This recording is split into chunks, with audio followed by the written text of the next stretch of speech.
think Josh Cook wrote in the front of the paper. I think it was completely wide open, wild, wild west. It was a good line. So got to give him credit for that one.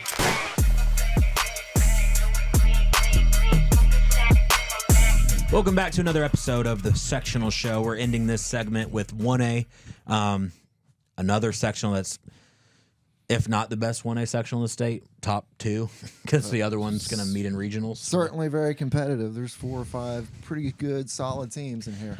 I think Josh Cook wrote in the front of the paper, the wild, wild west, Washington. Ooh, I like it. It was good, but I think it was completely wide open, wild, wild west. It was a good line. So got to give him credit for that one. Yep. 1A, close to my heart. Went to a 1A school. Still currently coach at one, so I'm gonna do this unbiased. I really am. It's just this sectional is so open that I think we have Christian Academy ranked 4th in 1A. Okay. Then you have Borden ranked 17th. Then you have South Central ranked 19th, and you got Rock Creek at 20. So 4 top 20 teams in one sectional. Yeah, and a couple of those are better than what they really are. So. Oh, yeah. So you got 4 teams that are at that 16-15 win for the season. Mm-hmm. Borden's 16-7. South Central is 15-7. Christian Academy's 15-8, and Rock Creek's 15-7. So when you talk about wide open, that's why. A coin, right?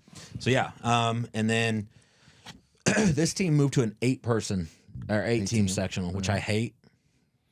Yeah, I don't know why, but whatever. Well, it's funny seeing some of the 4A sectionals have 4 teams, and then some of the 1As have 7 or 8. So Henryville drops down from 2A to 1A, which they lost some really good players, but I'm sure they're happy not to be in a sectional with Providence, Southwestern, Brownstown. Yeah. So they're back down. They're 6-16 for the year. Coach Hill's hoping to get the best out of a young class. Mm-hmm. Coach Hill's my dude, but he's got some young guys coming up. And then you got West Washington, Lanesville, and New Washer in that as well. Lanesville's 9-13. Got a good younger class. Yep. Another Air Elite with Nolan. Okay. West Wash is 7-15. I could be wrong. You know what? We'll do our John Harrell shout out right now. Gotcha. Shout out John Harrell. I've done every episode. I'm literally pulling it up right now. You have it broke down by class and by sectional and by rankings. You are such an asset to basketball lovers like Patrick and myself. West Wash is 7-15 sectional. They are the only team that did not win a sectional game. They're 0-7. So are they due? I don't know. Yeah, I don't know. We'll see, right? Like we've said, it is a host at West Wash. Yeah. I'm going with a 3-point for West Wash. Okay. I will say I will always vouch for Borden. Yep. Hosts the best sectional. Toby Cheatham does an amazing job. Shout out to the girls just winning state, by the way. Unbelievable. They're going back-to-back next year, too. Good stuff. Toby Cheatham puts on the best sectional I've ever been to. And we get to go to the hospitality rooms as writers and filmers for a lot of them. There's not one better one. I just went to the girls that he hosted, and he personally made the pulled pork, and it was the best sandwich I've ever had. So, Toby, I appreciate you. Really sucks that it's not at Borden this year. West Wash is just out of the way. I think in that sectional preview, Josh Cook put the distance from West Wash to each of the school, and Borden was the closest at 27 miles. And then you got Kai at over 40, Lanesville's at 50. It just, I don't know if it makes too much sense to be all the way at West Wash, but it is a really freaking cool gym. It's cool. Yeah, it's one of those, you walk in the top level, right? Yeah. Mm-hmm. So on a night, which Friday night could get to, where you have those 4 teams, if you have a Borden and South Central at 6 and a Christian Academy and Rock Creek at 7:30, that gym will be popping. So that's kind of the leader in the clubhouse for me on that Friday. That's something I might have to check out. And all the other videos too, we did the top 3 teams. I think you have to do top 4 in this one, because if I did top 3, I would probably leave the Borden out. Mm-hmm. But with Doc Nash and a freshman class, you cannot leave him out. So top 4 teams, you're going Borden, South Central, Kai, and Rock Creek. To break down that bracket for you guys, Tuesday night, it's Henryville and Borden at 6 p.m. in South Central and Lanesville at 7:30. And then because of the 8 teams on Wednesday night, Kai and West Wash play, and then Rock Creek and New Wash. I don't know this to be fact, but I do know that Mason did not play the last couple games of the season. Mason Arthur. So if he does not play at sectionals, that is a huge loss. Yeah, I'm not sure. He's a He's a hell of a shooter. Yes, I the season they've had at 4-18 does not do justice to the player that he is. In range as soon as you walk in the gym. Just a great kid, great family. I really respect them and like them. So one of probably 2 or 3 players in that sectional that can just on a given night drop 35 or 40. That's very true. So, and we'll talk about a couple of those players, but that's the bracket breakdown. And like I said, it's sectionals, but the on paper Sagarin rating, we'll blame John Harrell for it. That Friday night, you should have a Borden South Central, unbelievable game, and then a Rock Creek Chi, unbelievable game. So those are always good, aren't they? They're always a little zesty. So, let's talk about top 3 players. I'm gonna let you give yours first. I think we have a little disagreements, maybe. Well, Not maybe. disagreements, but we have a different top 3. Okay. Joshua Renfro at Chi, Cole Thomas at South Central. Ooh, and that third, it could either be, well, let me just go ahead and say Wyatt Jones at Borden. I think what he's doing as a freshman for Doc Nash potentially could be an all-time leading scorer when it's all said He is and on done. track to beat Kaysen, so we'll see. Yeah, next few years they've got a nice young group of kids. They could make a run coming up. My top 3, I'm going Joshua Renfro. He's averaging 22 points a game right now, and he's somehow shooting 51% from the 3-point line, which is just absurd with the amount of threes he takes. Okay, but he still sucks, and I could beat him in one-on-one. Sure, of course. Cole Thomas is just an unbelievable player. Not only didn't he have a 51-point game the other night is what I wrote down. So just one of those players that you can just he's got range, but a lot of his points are scored off driving. He's shifty. Yeah. Another player that we've talked about deserves more offers. I think he got IUS right now. There's too many players. Maybe not the Crossroads League. Maybe not. Maybe that. What's the league? Is it Rising Sun League? What is IUS in? Do you know? Don't, but I do know they just made the NAIA They tournament. did. So shout out to them. But there's teams in those conferences, and then the conference that like Indiana Tech, like so many schools could use a Cole Thomas, a gym rat, somebody who grew up in a historic basketball city and just loves the game and can shoot. So yeah, when our sectional preview write-ups when they come out tomorrow morning, my X factor in that whole sectional is Cole Thomas, because if he gets to a Saturday night sectional final, he's a kid that can drop 40 or 50 on you and just completely take over the game. yeah. So and then my third is Kalen Brown from Rock Creek. Earlier in the season, he was averaging 25. I think he hit 10 threes in a game the other night. Okay. Currently averaging 19 points a game. Kid's a bucket, dude. He just drives. He makes some of the craziest shots. I think the kids call it jelly. Okay. It's got a lot of jelly. So jelly, huh? Yeah. So those are my top 3: Joshua, Cole, and Kalen. They'll be all sectional teams. I do think Joshua and Cole made the HBCA district team. So congrats to them. That team's actually pretty freaking good. There's teams that me and you guys have followed for a long time. I think you had Michael Trey, PJ, Cam Craig was on there maybe. Yeah, he was. And then the kid from Orleans, Crocker. And then you had Joshua, Cole Thomas. Pretty much everybody that we've talked about. So pretty good team. I'd take that team any day of the week. Let's go over kind of this with the season that they've had. Borden's best win, they beat Pekin early in the season by 39, which is crazy. Great win. Their worst is that they did lose to Lanesville by 2. I don't think they should have lost that game. Wyatt Jones didn't have a great night. I will say Wyatt Jones, great player. He's going to probably be the all-time leading scorer. A lot of things I know he's going to work on. I've talked to his family in the offseason to make him better, but right now he's a good freshman. He really is. So sorry, guys. Another really good freshman is Nolan Pierce. We talked about kid can shoot, kid can drive. He's just kind of on a team that he needs some more help, and I think they've got some younger guys that can do that. Okay.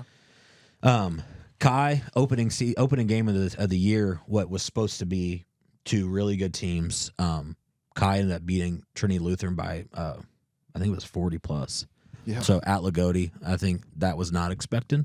That was peak Chi, which was funny because that was the first game of this that tournament. They beat Trinity Lutheran and Lagodi to win, and I think they're just now getting back to playing that style of basketball. Good. Speaking of Chi, Or sorry, I want to go back to Borden and kind of talk. How do I want to do this? We'll talk players here in a minute. We'll go through these records. Yeah. Henryville, their best win was Lanesville. They beat them by almost 20, I think. And their worst loss was they lost to 30-plus by Rock Creek. Lanesville, their best win was Medora by 50, and their worst loss was Clarksville by 20. Rock Creek, their best win was Henryville by 30. Their worst loss was Providence by 30. From what I remember, Rock Creek's best win, maybe not total-wise, but beating Kai mentally and all that, I think was a great win for them earlier in the year. Yeah. This is the John Harrell thing. I think it goes by points, too. Okay. But I would change it to their best win was Kai. At Kai, Pack Gym. Mm-hmm. That was at Kai. It was at Kai. So the fans were there. I think it was early in the season. So yeah, that was probably their best win. But I think this goes by. I mean, you beat a team by 30, it's probably your best win. But I mean, I'm a flat out say if they had Terrence Nord and Zion Mitchell, they'd be the sectional favorite. They're looking like a state contender. Yeah, I was thinking about the other night that a starter at a 4A school. Yeah. And at a potential really 6 or 7 man 4A school. They didn't sign off on Zion, so he can't play. But if he had the whole season to progress, I think he could be in there. South Central's their best win was Lanesville by 30, and their worst loss was Seatown by 40. Tough loss on that. And the West Wash, I think they beat Crawford County by 40. It says on here. And their worst loss was they lost to Lanesville by 20. So whenever I ask about West Washington, people say they're young and they play super hard. So I will tell this: that new coach in. Mm-hmm. I don't know if it was last year or this year. Me and my dad were talking. In 2 to 3 years, they will be the sectional favorite. They are young, and you got to think Rock Creek is senior heavy, Kai is senior heavy. The other teams aren't, but you have 18-year-old men out there playing 15, and I've never really noticed the difference until you see it on the court. It's a big difference, especially at that 1A level. I think by that time, Borden will be pretty solid, too. I mean, that Borden West Wash will be kind of the teams in the next 2 or 3 years. But then I got to talk about my boys. You have Michael Bryant and the Crawford kid coming up at Kai. This will be, I think, after this year, you lose. You kind of reset. You do. You lose Joshua, David. You lose 7 seniors that play from Kai. And then you lose Kalen Brown and the whole squad from there, Chance McFarland, a couple other guys from Rock Creek. And then... But is Rock Creek ever really down? No. They usually reload over there. Yeah. So and then if you want to start getting into like the transfer rule that hits coming up, I mean, you never know what teams are going to look like. I will say I think this section will benefit the most from that rule because there's going to be some 3 and 4A kids that are really good, that don't get to play, that were always scared to transfer to these schools because they wouldn't get signed off on now, but now the school has nothing to say with it. But what about if a kid's really good at a 1A and he wants to try at 3 or 4? That could happen also. That's always the way you could go, but I think we might see a couple super teams in the next 2 years. I think we will. I think it'd be cool. So this team, let's talk a little bit about players. I can't go any farther without – so Christian Academy, of course – I love those guys. You have an all-time leading scorer on one team and a 1,000-point scorer, David Cook. I think that team's come a long way. It's really cool to watch them. Borden, you got Judd Missy, along with Garrett. I forgot your last name, Garrett. Really good player. Sorry, Garrett. Garrett, Judd, Wyatt. Well, you probably know more about them. And then you got Gavin. I'm just going to say you got Doc Nash, so you got a chance. Yeah, you got a chance anytime. Lanesville, we talked about Nolan, Rock Creek, they're guys. So a lot of good players. I'm not gonna predict anything in this one other than I do think Friday night will be a very packed gym.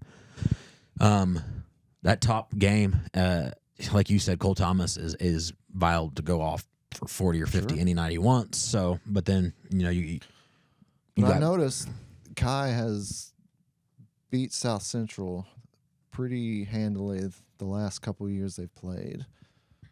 Well, so last year, you take the teams out that got added in. This draw is literally the exact same.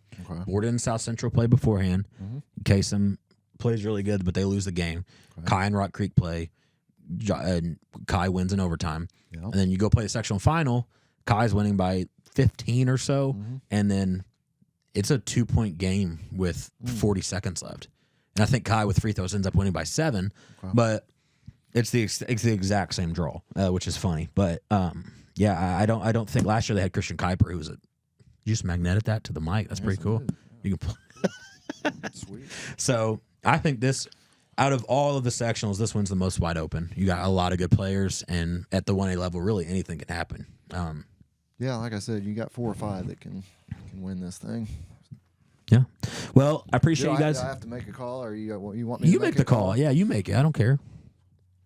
Oh, man. So you've got Kai. I feel like they've got the toughest draw because they've got to play at West Wash first night on Wednesday night. Then they're going to have to play Rock Creek. 1 day off. Okay, they got 1 day off. And Rock Creek, they play a different style than most everybody in that sectional, correct? Correct. So it's up and down. So then you're going to have to play, if you get past that, you got Saturday night, less than 24 hours after playing a Rock Creek, to play somebody like a Borden who can plays completely different than Rock Creek.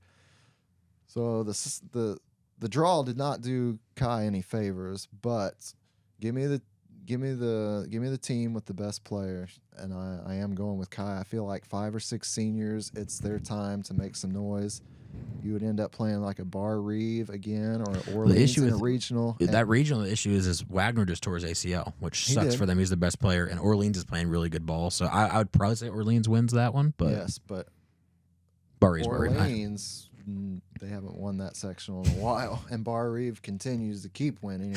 They did play 7 overtimes last year, though. I mean, they've tried their hardest. I know they're really trying. It might be their for time that for one. So that Lagodi, and then really the best 5 teams would meet in semis. That would be a really good. You got Clay City, is it Duggar Union, Orleans, Christian Academy? A couple of those teams there that would meet at that semi-state. That would be. So what it would look like would be like a Liberty Christian, which is located in Anderson. Somehow got moved into the south.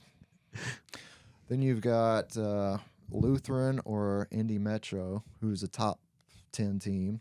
You've got Hauser, who's I think number 2 or 3 right now. Clay City and Bloomfield, they played an overtime game. Clay City's only lost once. They're number 1. So, yeah, that's be a really good 1A semi-state if that's how it goes down. I think it's at Seymour, too. Well, they draw it, but it should be. But, yeah, you got Clay City, Hauser. Seymour, right? For down south, it really should. It's in the middle of everybody. But 1A, you got from Sagarin ratings alone from John Harrell. Shout out. You got Clay City, Hauser, Orleans, Christian Academy, Bar Reeve, Clinton Perry. Okay, they're up north. Yeah, I haven't really watched them. Bloomfield. You just talked about Indy Metro, Liberty Christian, South Central. So, yeah, a lot of good teams. 1A is going to be fun. Guys, March is key. High school, postseason basketball, March Madness. Baseball starts, which I love because that means the grass is green, warmer weather. So, really appreciate you guys tuning in. P. Woolley, what's the number? 03. P. Woolley 03 on Twitter and Era Sports will be tweeting out a lot of these scores, whether he can be at the game or not. A lot of the games are live streamed, so we can keep up. We'll keep scores, pictures, videos on all of our platforms. Give us a follow. Really appreciate you guys, and we will see you for the regional. Yeah, be sure to check out that sectional preview that's coming out here in the morning. I'll drop that sectional preview and below so you can read all the work that Patrick put in, and we will see you next time.